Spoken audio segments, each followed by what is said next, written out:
Comenzamos pues estas meditaciones y estas charlas sobre el amor esponsal, el amor de los esposos. Se ha anunciado con el título del libro La casa sobre roca, y se anunciaba como el primer día el noviazgo, el segundo día el matrimonio, el tercer día la educación de los hijos en vistas al matrimonio. Yo voy a tratar esa materia, pero la voy a reconfigurar, a tratarla en otro orden. El orden del libro es un orden un poco como histórico. El noviazgo, del noviazgo surge la amistad matrimonial y después la amistad matrimonial tiene que enseñarse en la escuela de la familia a otra generación siguiente. Yo voy a tomar la primera noche, el matrimonio en el principio, el amor humano según el designio de Dios, luego el amor humano caído por el pecado original, las consecuencias de esa caída en el varón, en la mujer, en ambos primero y después en cada uno por separado, las penas, las heridas que eso produce y cómo Dios quiso sanar las consecuencias del pecado original, primero con una preparación en la antigua ley y por fin con el sacramento del matrimonio, que es una acción divina de sanación del amor matrimonial por intervención de Dios a través del ministerio de los esposos. En esta primera hojita que les han repartido, los oyentes no la tienen, pero iremos obviando su dificultad, se anuncia el tema de esta primera charla como amistad matrimonial y educación de los hijos, la parte primera, y un texto del apóstol San Pablo, de la primera carta a los tesalonicenses, que le dice Pablo a los fieles de Tesalónica: vosotros habéis sido instruidos por Dios para amaros mutuamente. Habéis sido instruidos por Dios para amaros mutuamente. Es un poco sorprendente que tengamos que ser instruidos para amar. Tenemos que ser enseñados a amar. Amar es algo que nos tiene que enseñar y que nos tiene que enseñar Dios, entonces. O sea que nosotros no sabemos amar. No sabemos amar como conviene. Dice San Pablo en la carta a los romanos que no sabemos orar como conviene. No sabemos dirigirnos a Dios como conviene y que por eso el Espíritu Santo acude en nuestra ayuda con gemidos que no se pueden expresar y que son los gemidos del Espíritu filial que nos hace decir Abba, Padre. Bueno, de manera semejante, como no sabemos amar como conviene, parece que el Espíritu Santo tiene que venir en nuestro auxilio a enseñarnos a amar. Instruidos por Dios para amaros mutuamente. Los tesalonicenses hasta entonces no sabían amar. Y posiblemente sufrían mucho por no saber amar. Y es así. El hombre después de la caída no sabe amar. Y sufre mucho por no saber amar. Y porque aquellos que ama no lo saben amar. Este no saber amar no solo no es un mal de cada individuo aislado, sino que es un mal de la sociedad humana. No sabemos amarnos entre nosotros. Y esto de manera particular en el lugar por excelencia del amor, que es el amor esponsal, que es como la fuente de todos los demás amores, del amor fraterno, del amor de las familias entre sí. Si no sabemos amar como conviene, si necesitamos ser instruidos por Dios para amar correctamente, entonces el amor es una sabiduría que se recibe por gracia. Hay gente que está persuadida de que sabe amar, o por lo menos ni siquiera se plantea la cuestión del amor. Sigue el impulso al cual él le llama amor y se deja guiar por ese impulso y parece que su razón, su inteligencia, no tuviera ningún rol en dirigir ese afecto, esa pasión, ese sentimiento del amor, como si fuera indirigible. Y sin embargo, si es una pasión, un sentimiento, un afecto de un ser racional, algún papel tiene que jugar la inteligencia en la dirección del sentimiento amoroso, del afecto, del amor. Es decir, que hay que saber amar. Y el saber es una cuestión de la inteligencia. Hay que darle a la inteligencia y a la sabiduría el lugar que le corresponde en asuntos del amor. Porque de lo contrario, el amor ciego, como lo representa el mito griego de Cupido, ¿verdad?, que es un diosecillo del amor que ciego, con los ojos atados, tira flechas. Qué visión tan distinta de la visión bíblica del amor. Para el Cantar de los Cantares, el amor esponsal, no es un flechazo de un Dios ciego. Es sí un contagio del amor divino, pero no es un flechazo ciego. Dice el Cantar de los Cantares, porque fuerte es el amor como la muerte, o más que la muerte, obstinado como el abismo,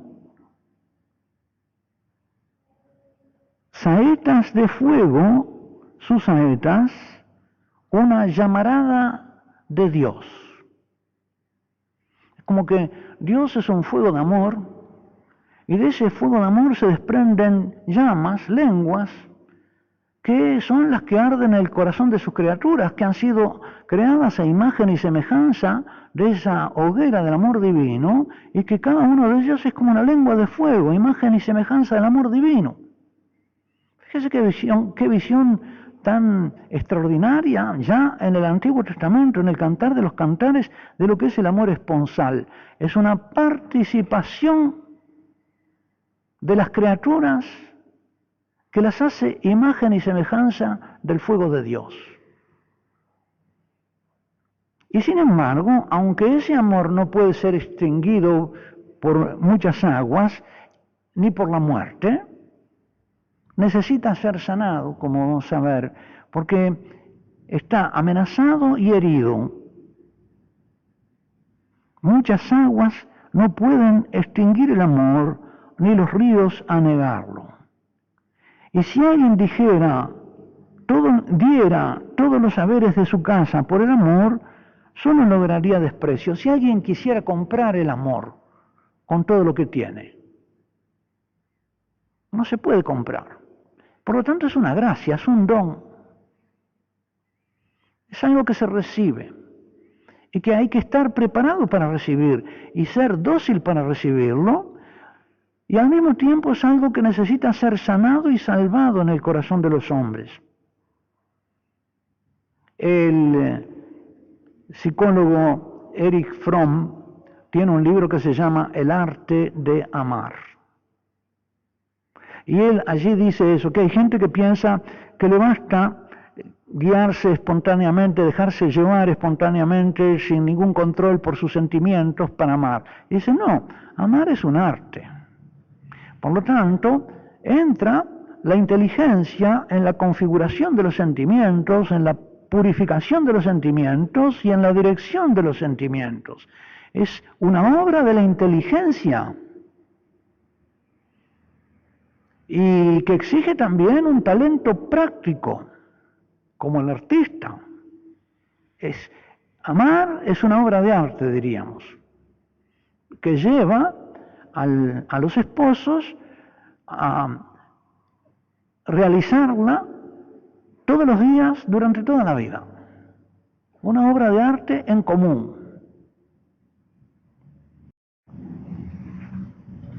Después de esta introducción,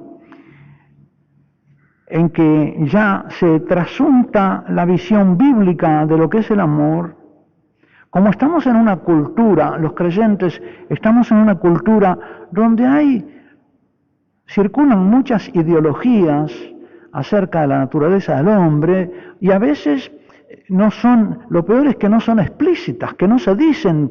Hay muchos psicólogos que no dicen claramente cuál es la idea de hombre que tienen y manejan en su práctica psicológica. Muchos pedagogos que dan doctrinas pedagógicas, pero no dicen cuál es la antropología, cuál es la imagen o la idea de hombre que tienen, de naturaleza humana. Por eso quiero comenzar aquí ubicando nuestra visión acerca del hombre en ese contexto de opiniones diversas. Cada uno dice un poco lo que a él se le ocurre y hay un cierto relativismo en que parece que todas las opiniones acerca del hombre y de la naturaleza humana fueran lo mismo. No se entiende nada de lo que pasa actualmente con los matrimonios si no se recupera la sabiduría religiosa católica acerca del hombre y la mujer y de las consecuencias del pecado original que el secularismo borra del horizonte de la conciencia.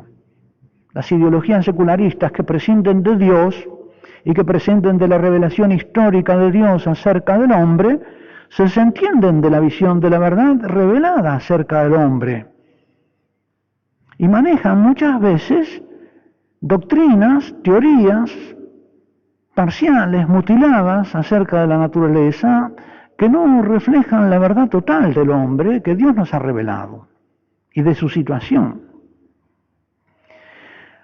Por ignorarlas, ciertas doctrinas religiosas o psicológicas son nocivas, son dañinas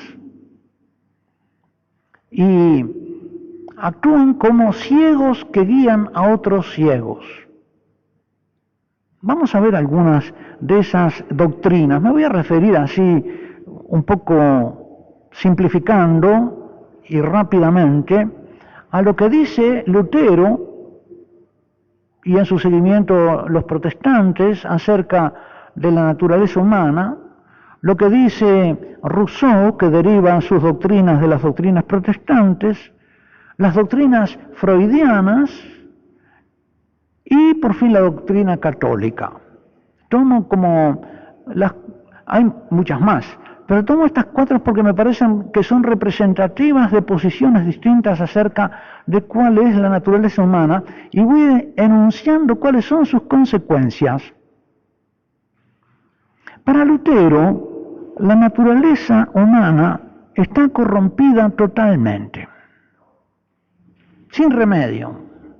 El pecado original, que Lutero acepta, dice él que corrompió la naturaleza humana totalmente y que esa naturaleza humana no puede ser sanada ni restaurada.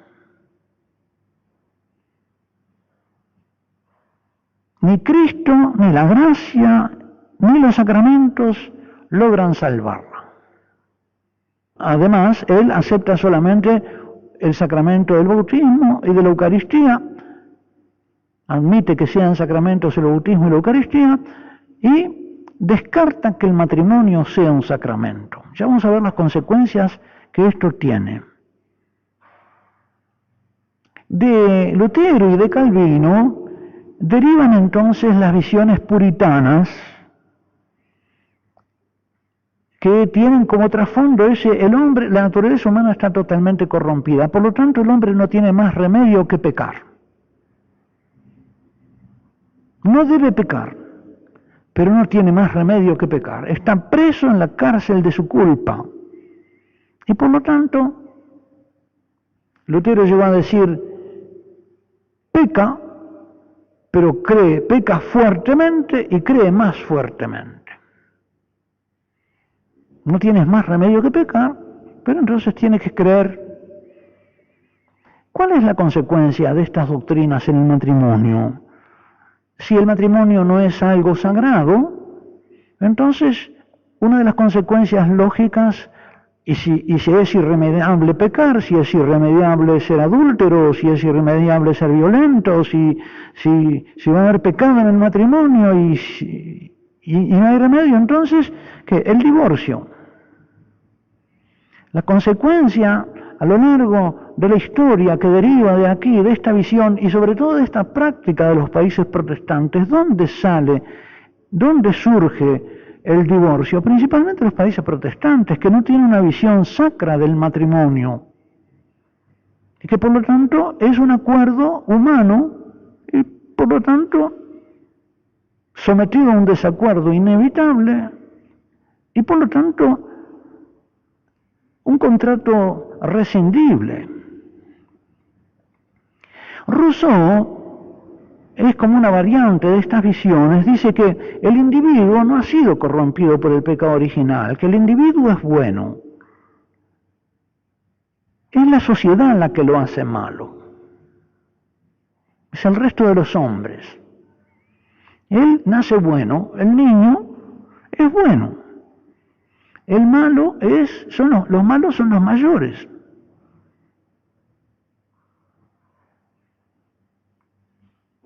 Y si el niño eres tú, entonces no te corrijas y no te dejes corregir. De aquí vienen todas esas psicologías permisivas con el niño y esas pedagogías también permisivas que dicen que el niño no hay que corregirlo, que hay que dejarlo que siga su espontaneidad porque él es bueno y los mayores no tenemos que arruinarlos. En esta línea estaban, por ejemplo, pensadores como Tolstoy, siguen ahí en esa dirección los anarquistas, Pablo Freire, por ejemplo, ¿no? Dewey, los permisivistas. Al niño, los mayores, si lo educamos, lo arruinamos. ¿Cuáles son las consecuencias para el matrimonio en particular de esta visión? La culpa la tiene el otro. Es el otro el que me hace malo. Vos tenés la culpa. Es el ping-pong de la culpa y la culpabilización como esquema casi de vinculación y de comportamiento, la acusación. Freud y muchos otros pensadores, él es uno de los representantes de esas corrientes, dicen francamente, como Rousseau, que ya no el niño cuando nace, sino el hombre es bueno, la naturaleza humana es buena. Y por lo tanto primero que no puede hacer nada contra sus impulsos, pero como sus impulsos son buenos, tiene que dejarse conducir por sus impulsos. Yo simplifico, ¿no?, estas doctrinas, pero también cuando se divulgan, quedan simplificadas y funcionan así. Por lo tanto, no te reprimas. La iglesia, la religión, es represora. No hay que reprimir los instintos, hay que dejarse llevar por los instintos y conducir por ellos. De ahí vienen también entonces las psicologías permisivas, las pedagogías permisivas, y cuáles llegan a ser las consecuencias para el matrimonio. La infidelidad. Se llega al intercambio de las parejas que estamos viendo que se introduce en la cultura. Yo me lo encontré con gran sorpresa en los años 60 cuando fui a estudiar teología a Holanda, me horroricé de lo que escuchaba. Pero eso ahora está llegando acá, ha llegado. Veamos por fin la doctrina católica, la revelación que nos transmite la Iglesia Católica, la revelación de Dios acerca del hombre, la verdad revelada acerca de la naturaleza humana. ¿Qué nos dice la revelación de Dios acerca de la naturaleza humana? Primero nos dice que la naturaleza es buena, porque ha sido creada por Dios. Y segundo nos dice que la naturaleza humana está herida. Es buena, pero está herida. Y por lo tanto necesita ser sanada. Es buena, pero la herida que ha padecido nos impide dejarnos llevar directamente por ella y necesitamos ser sanados por la gracia. De modo que si no nos auxilia la gracia, inevitablemente las heridas de nuestra naturaleza se corrompen, se infectan y producen la muerte. Pero nos dice la revelación, esta herida del pecado original es sanable. Cristo vino a sanarla. Por eso dejó un sacramento, el matrimonio, para sanar las heridas del pecado y santificar a los esposos. La sanación y la santidad es posible cuando Dios está en el medio, cuando los esposos se dejan enseñar por Dios a amarse mutuamente, como dice el texto de Pablo a los Tesalonicenses, capítulo 4, versículo 9, la primera carta a los Tesalonicenses, con que empezamos esta meditación de esta noche. Hay que dejarse enseñar por Dios a amarse mutuamente. Por lo tanto, hay que vivir en gracia y hay que convertirse en lo que Dios quiere que sean los esposos, ministros de su amor el uno para el otro. De modo que, como lo vamos a ver mañana, si Dios quiere, en qué consiste este glorioso remedio del sacramento y qué sagrado es.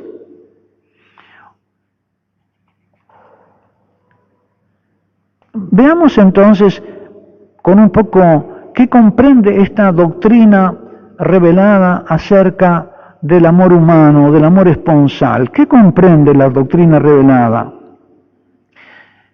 ¿Dónde se encuentra? Se encuentra en los primeros capítulos del Génesis, sobre todo, también en otros pasajes de la Sagrada Escritura, pero fundamentalmente en el primer capítulo del Génesis, segundo y tercero, donde Dios dice que creó al hombre a su imagen y semejanza, varón y mujer los creó. Y después el relato de la creación en el paraíso, la creación de Eva, la caída de ambos en el pecado original y las penas, consecuencias de ese pecado original que heredan todos sus descendientes. Este relato de la creación del varón y la mujer en el libro del Génesis no es un cuentito de niños. Tiene una profundísima sabiduría. Hay quienes pasan por encima de él como diciendo, bueno, es un mito, en fin, son los cuentos que nos contaron cuando éramos chicos. Lo que pasa, pienso yo, es que a veces Dios se hace el tonto para que el soberbio pase de largo. Y entonces lo que se pierde menospreciando el relato. El relato del origen, llamémosle el epos, de donde viene la epopeya, ¿verdad? Es un epos, es un relato de la obra divina, de la epopeya divina, de las obras de Dios. Ese epos, relato del origen, revela la sabiduría para la vida, a la que le podemos llamar el etos, el comportamiento humano. Los relatos del origen iluminan la vida de hoy. Y si esos relatos del origen quedan oscuros, nuestra vida de hoy también está oscura. En cambio, si esos relatos se hacen luminosos, con su luz iluminan nuestra vida. Meditemos entonces estos días la sabiduría revelada sobre el varón y la mujer y sobre el matrimonio. Vale la pena que pidamos la luz del Espíritu Santo para comprender estos relatos, estas revelaciones divinas acerca de nuestra naturaleza, porque van a iluminar nuestra biografía. Van a arrojar luz sobre nuestra vida. El matrimonio en el principio, según el designio de Dios. Veamos después el matrimonio bajo el pecado, a consecuencia del pecado original, las consecuencias, que son las penas del pecado original. Notemos que nosotros no heredamos la culpa, heredamos las penas, pero esas penas se hacen fuente de culpas individuales. Las penas comunes, más propias del varón y más propias de la mujer. Hay penas comunes y hay otras penas que son más propias del varón o más propias de la mujer. Después de ver el matrimonio en el principio y el matrimonio caído por el pecado original, tendríamos que ver el matrimonio según la antigua ley, cómo se restaura en el pueblo elegido con la restauración del amor familiar, y por fin el matrimonio, sacramento de sanación, sanado por la gracia. Los cónyuges como ministros de la gracia, el uno para el otro, como administradores de gracia divina. Y por lo tanto, así como el sacerdote es ministro del perdón y ministro de la Eucaristía, ellos son ministros del amor de Dios que pasa a través del uno para el otro. Son las 4 partes que tiene el catecismo de la Iglesia Católica cuando trata del matrimonio. Matrimonio en el principio, bajo el pecado, en la antigua ley y restaurado por la gracia.